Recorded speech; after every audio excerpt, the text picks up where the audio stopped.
Just played Western. One of my favorite parts I've ever played is when I played Joseph Stalin. So that was a great review. I mean, I don't have to go to a newspaper to read that. I don't have to go to William Holden of the New York Times. Hollywood told me to stay quiet. My agents begged me not to say a word. But now, at 94 years old, I've decided to speak. I've kept this to myself for decades, and I no longer feel the need to hide. Before you begin, click subscribe and tell me something about where you live. It all started in San Diego when I was just a kid. I wasn't like the others. While most children were loud, outgoing, and excited about sports or games, I was quiet. I didn't feel like I belonged anywhere. I kept to myself, and no one really noticed how much I struggled inside. I found something that helped me deal with those feelings, something that made me feel safe. That something was art. It became a way for me to express what I couldn't say out loud. I didn't draw or paint. What I did was imagine. I created people in my mind, characters with voices, and they made me feel less alone. Growing up, I always felt different from the other kids. They would talk about becoming doctors, firefighters, or teachers. I didn't want any of that. I wasn't interested in real life. I was more interested in escaping it. My home wasn't the happiest place. There was a lot of pressure from my family. They wanted me to be normal, to fit in, to follow rules, but I couldn't. Instead, I disappeared into my imagination. I made up entire stories in my head. I would think about these characters for hours, sometimes days. I gave them names, problems, and goals. These characters became my friends. They were my way of coping with things I didn't understand or couldn't handle. I never talked about it with anyone. I knew people wouldn't get it, so I stayed silent. But that silence wasn't emptiness. It was filled with thoughts, feelings, and creations that would shape who I became later in life. I spent a lot of time just observing the world. I watched how people moved, how they talked, how they looked at each other. I would sit quietly in public places, just noticing things. People thought I was shy, and maybe I was, but I was also learning. Watching people helped me build my characters.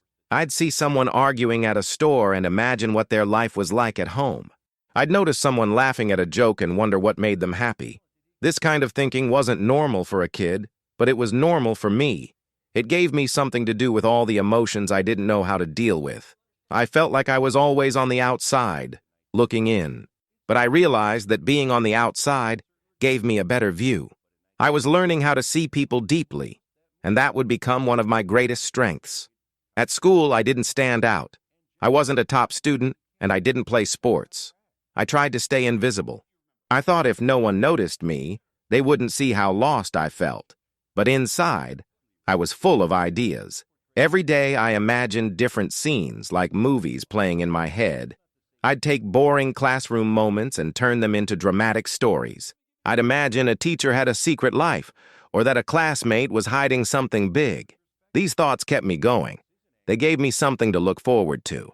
At recess, when other kids played games, I stayed on the side, lost in my own world.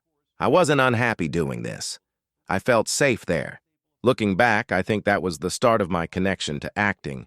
I didn't know it yet, but I was training myself, learning how to think like someone else, how to become someone else. Even as I got older, I kept this part of me hidden. I still felt like I wasn't enough, like I was pretending just to get through each day. That feeling didn't go away, even when I started acting professionally. But that's what made my performances real. I wasn't acting to show off. I was acting to survive. When I stepped into a role, I could finally breathe. I could finally feel what it was like to be someone else. Someone strong, someone confident, someone who didn't feel out of place. Each character I played helped me let go of the weight I carried. Acting gave me a purpose. It wasn't just a job or a skill. It was a lifeline. Without it, I don't know who I would have become. That quiet kid in San Diego never disappeared. He just found a way to speak, through the roles, through the stories, through the screen. Now, looking back at my long life, I can finally say what I've never said before. Acting saved me. It wasn't about fame or success. It wasn't about awards or working with big names. It was always about that boy who needed a way out. The boy who didn't feel like he belonged, who lived more in his imagination than in the real world. I carried that secret with me for so long. I kept quiet because I thought no one would understand. But now, at 94, I don't care about judgment. I just want people to know the truth. My life started in silence, shaped by fear and self-doubt. But that silence gave me a gift. It taught me how to listen, how to feel deeply, and how to become anyone. That's the first secret. It's not dramatic, it's just real.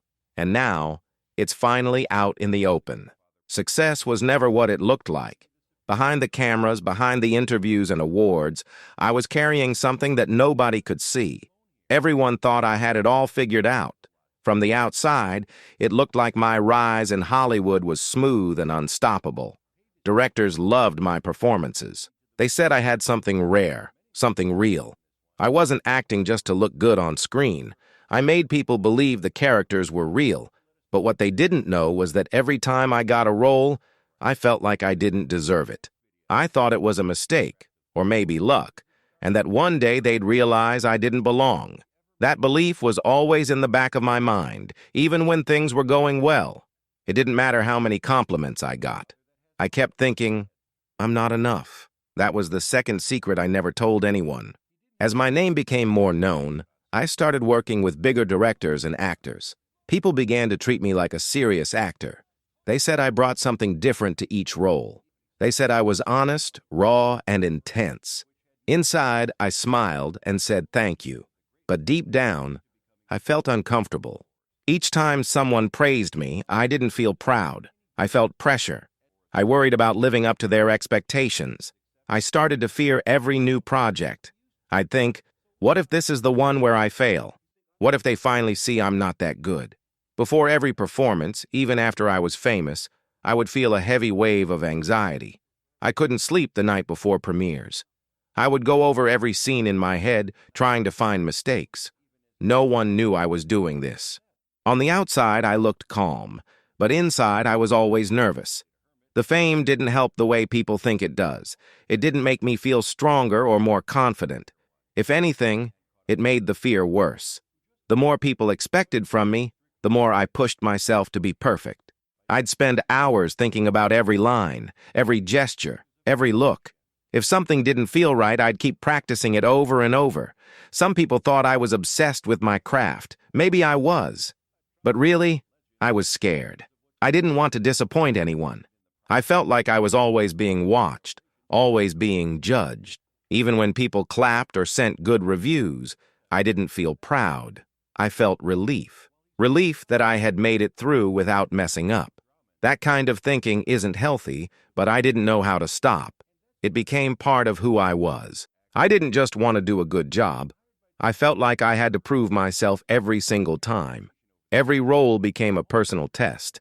I wasn't just playing a character. I was trying to prove that I deserved to be there. I didn't let myself relax. I'd finish a scene and immediately think about how I could have done it better. Directors would tell me it was perfect, but I didn't believe them.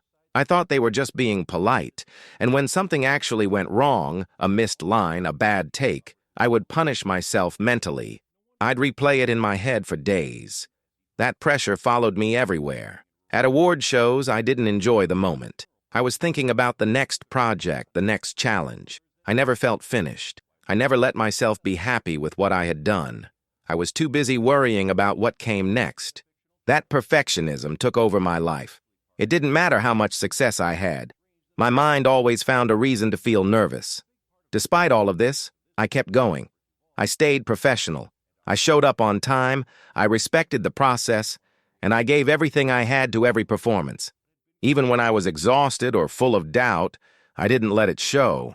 I didn't talk about how I really felt. I didn't want anyone to think I was weak or ungrateful. I knew a lot of people would have done anything to be in my place. I didn't take that for granted. But the truth is, I was in a constant battle with myself. Some days were better than others, but the fear never fully went away. Still, I kept working. I kept creating. And somehow, people saw something powerful in what I did. Maybe all that pain gave my performances a kind of depth. Maybe my fear made me pay attention to every detail. Whatever the reason, people kept believing in me, even when I didn't. Looking back, I understand now that my second secret was never about shame. It was about fear. I was afraid I wasn't good enough. I was afraid that I had fooled everyone, and that one day it would all be taken away. But I never let that fear stop me. I worked hard. I gave everything I had, and that's what mattered in the end. I wish I could have enjoyed the success more, but I know now that I wasn't alone. A lot of people feel that way. They smile on the outside while dealing with doubts on the inside. I just never talked about it before. Now, at this point in my life, I want to be honest. I want people to know that even those who seem strong can be scared. That's the truth behind the scenes. That was the second secret I carried through my rise in Hollywood. I always knew how to love in movies. I could act out deep passion, heartbreak, and emotional connection on screen without hesitation. But in real life, love was something that scared me. It wasn't that I didn't feel it, I did. Sometimes too much. But when it came to building real relationships, the kind that last, I felt lost. I didn't know how to hold on. In my career, I had scenes where I had to look someone in the eyes and say, "I love you," and I could do it without a second thought. The audience believed it. Directors praised it. But off camera, when those same words came up in my personal life, I struggled. I hesitated. I overthought. Love felt risky. I wasn't good at being vulnerable when there weren't lines to follow or a script to guide me. That fear stayed with me, shaping many of my most important relationships. Throughout my life, I had a few strong romances. Some were beautiful, some were painful, and most were both. There were women who truly cared for me, smart, loving, honest women. And when things were good, they were really good. We'd laugh, talk for hours, and support each other in ways that felt real. But the closer things got, the more I pulled away. I started to feel trapped by the idea of something permanent. I worried about hurting them, or being hurt myself. My biggest fear was failing in love. That fear was the third secret. It followed me into every relationship I had. I didn't want to hurt anyone, so I'd leave before things got too serious. Sometimes I'd find reasons to fight, to create distance. Sometimes I'd just disappear emotionally. I didn't do it to be cruel. I just didn't know how to stay without letting that fear control me. Even with all the fear, I wasn't cold or distant all the time. I had moments of real connection. I knew how to make people feel special. I knew how to listen and care deeply, and I really did love. But my version of love came with a time limit. I never fully believed I could make it last. That mindset kept me from marrying young or settling down early. I told myself I was too focused on my work. I said acting came first, and it did, but it also gave me a reason to avoid personal risks. Work was safe. It had rules, rehearsals, and boundaries. Real relationships didn't. I didn't talk about this with anyone, not even close friends. I let people believe I was just private or complicated. What they didn't know was that I was afraid of being truly seen, because if someone really saw me, maybe they wouldn't stay. Still, I wasn't completely alone. Over time, I built some strong friendships, ones that lasted decades. These were people who knew me well, who didn't expect me to be perfect. Some of them were actors, others weren't. These relationships gave me stability and comfort, and in my own quiet way, I gave back. I was loyal, supportive, and always there when someone needed me. I also had a few long-term relationships that never made the headlines.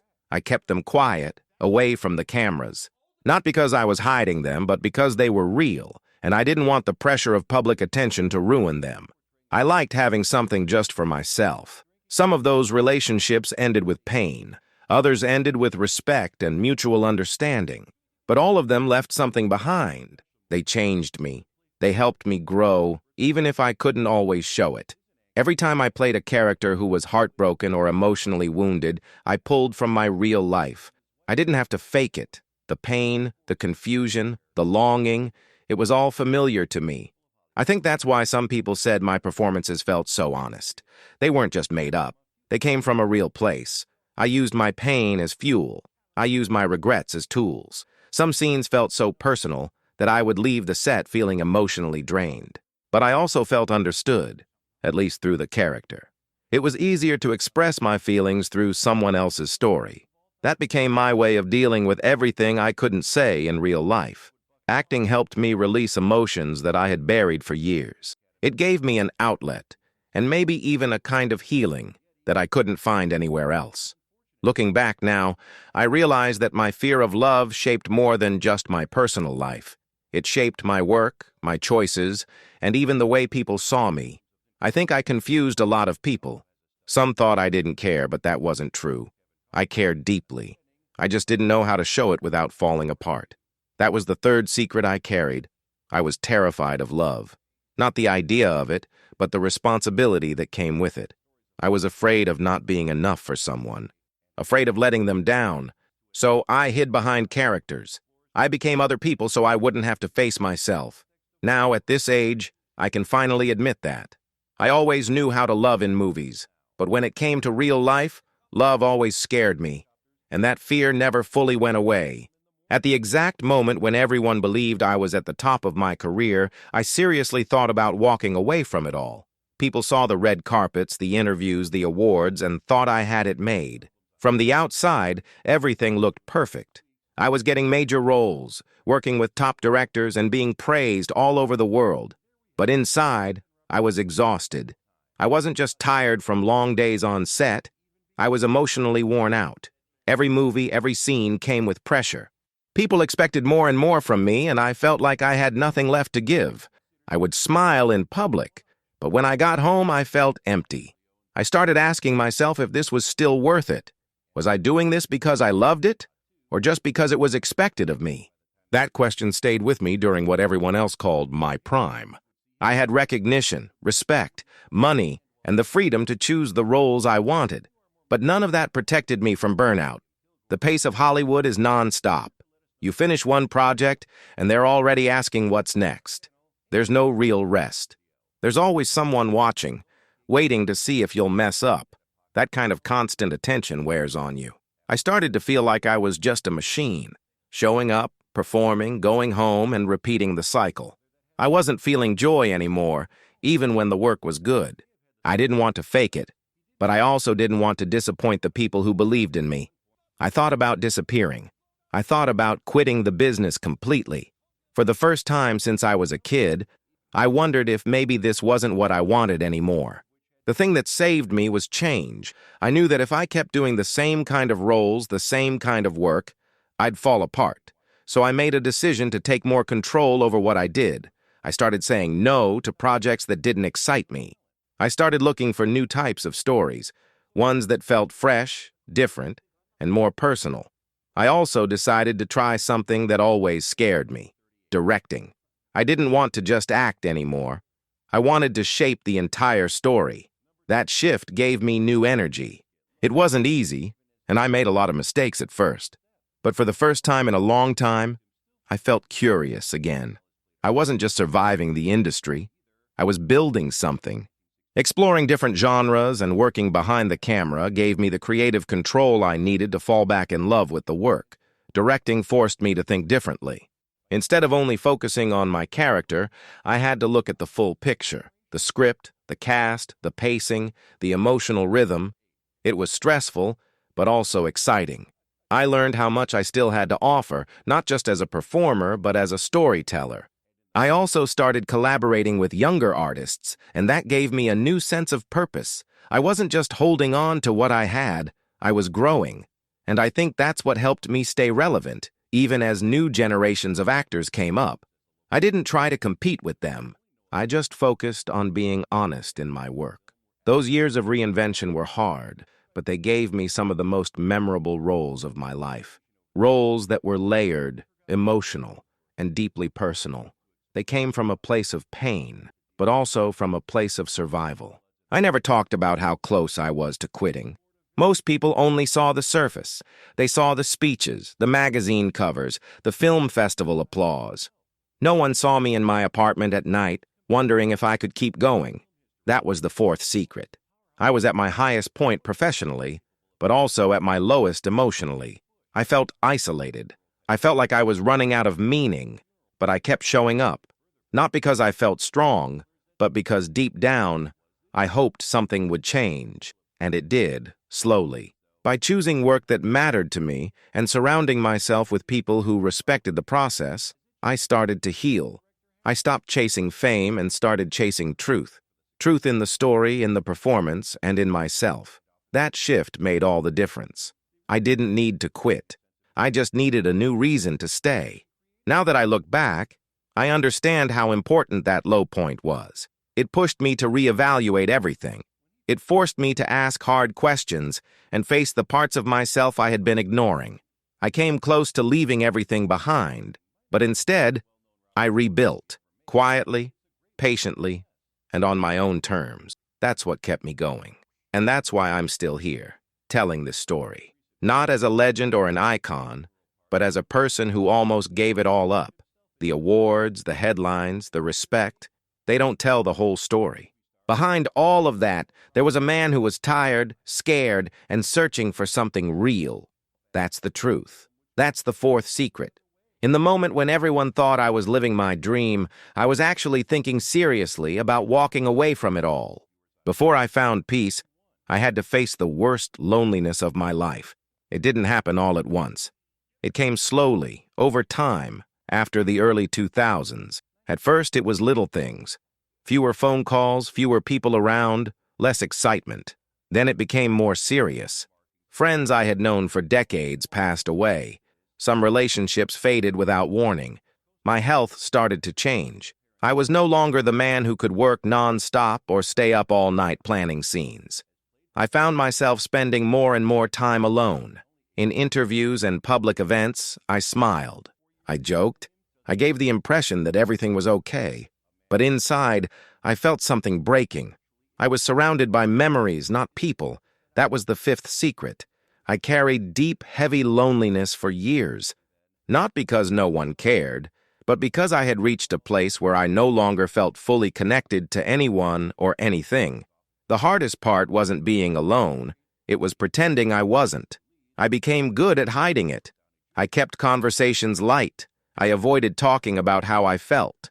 I told myself it was just a phase, that I'd bounce back like I always had. But this was different. I was older. The world was changing fast. My role in it felt smaller and harder to define. Some days, I didn't feel like getting out of bed. Other days, I stayed quiet for hours, even when people were around. The silence became part of me. I wasn't working much, and when I did, it felt more like a task than a joy. I missed the version of myself that used to light up at the start of a new project. I missed the people who used to be a phone call away. I didn't talk about it to anyone, not because I didn't trust them, but because I didn't know how. Eventually, I realized I couldn't go on like that. Something had to change. I didn't want to feel lost anymore, so I started to look inward. I turned to things I had always pushed aside. I began reading more about spirituality, not religion, but inner peace. I listened to music in a new way, not as background noise, but as something that could speak to me. I started doing small daily routines that gave my day structure, making tea, going for short walks, writing my thoughts in a notebook. These little habits became lifelines. I wasn't trying to impress anyone. I was just trying to feel okay again. Slowly, I started to rebuild myself from the inside. I learned how to be still without feeling empty. I started looking at life differently, not as something to conquer, but something to live through, one moment at a time. That shift didn't happen overnight, but it saved me. As I worked on myself, I also began to think about the people in my life. I thought about those who stayed close, even when I was distant. I thought about the ones who left, and how I had held on to anger for too long.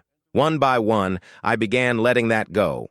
I called old friends just to say thank you. I apologized to people I had shut out. Some answered, some didn't. Either way, I felt lighter. I realized that forgiveness wasn't just about fixing relationships. It was about freeing myself from the weight of the past. I also became more present with the people who were still there. I listened more. I laughed more. I said what I felt, even if it was hard. I stopped trying to be the strong one all the time. That honesty brought me closer to people than I had been in years. I started to understand that solitude isn't always a punishment. It can be a gift, too. When I stopped running from it, I found things I had ignored for years. I learned how to enjoy quiet moments without needing to fill them. I learned how to sit with old memories without being crushed by them. I started writing again, not scripts or scenes, just thoughts. I didn't care if anyone else ever read them. It helped me see patterns in my life. It helped me notice the progress I had made. Slowly, I began to feel whole again. Not because everything was perfect, but because I had stopped fighting with myself. I was no longer chasing a version of the past. I was finally okay with where I was, even if it wasn't where I expected to be. That acceptance gave me peace I had never felt before. Looking back now, I know that time was one of the most important chapters of my life. It didn't come with applause or awards.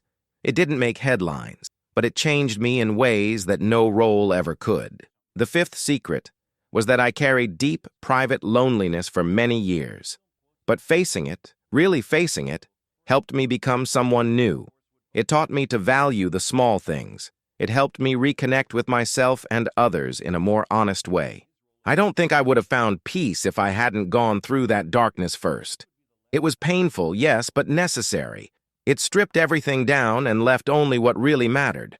Before I found peace, I had to face the worst loneliness of my life. And somehow, by doing that, I found a version of myself I never knew was possible. After everything I've been through, I can finally admit something. My biggest secret was always the simplest one. I just wanted to be remembered for telling the truth. Not a dramatic truth, not a perfect story, just the kind of truth that feels real when you hear it. I didn't care about being a legend. I didn't care about being called the greatest. All I ever really wanted was for people to see that every role I played, every word I spoke, came from a real place. That was always my goal, even when I didn't know how to say it out loud. I didn't chase fame for the attention. I chased truth because it made me feel alive. It gave purpose to the struggles I faced, both on camera and off. Now, at 94, with most of my life behind me, I can say this honestly. Being real mattered more to me than being famous. These days, my life is simple, and that's exactly how I like it. I spend time reading, watching old movies, and having quiet conversations with people I trust. I don't need much anymore. I'm not chasing roles or trying to impress anyone. I've done enough of that. Now, I wake up without pressure. I drink my coffee, take slow walks, and reflect on everything I've lived. Sometimes I look back and think, how did I make it through all that? The fame, the losses, the fear, the doubts. But then I remember that the work always kept me grounded. Acting gave me structure. It gave me a way to understand myself and others. I'm not in the spotlight now, but I don't feel forgotten. I still get letters. I still see younger actors mentioning my name in interviews. It's strange and humbling to know that something I did 50 years ago still matters to someone today. I never expected to have that kind of impact. When I was younger, I just wanted to work. I wanted to play honest characters and do the job right. I didn't think about legacy. I didn't think about being studied or quoted. I just wanted each moment on screen to be as real as possible. I cared about the little things, how a character would sit, how they'd breathe when they were nervous, how they'd look at someone they loved. Those small choices were everything to me. I knew most people wouldn't notice, but I did them anyway. That's where my truth lived, in the small, quiet details. And I think that's what stayed with people over time. Not big speeches or famous scenes, but the feeling behind them. That feeling came from me. It wasn't acting, not really. It was just me trying to be honest. That's the legacy I care about. One built on truth, not fame.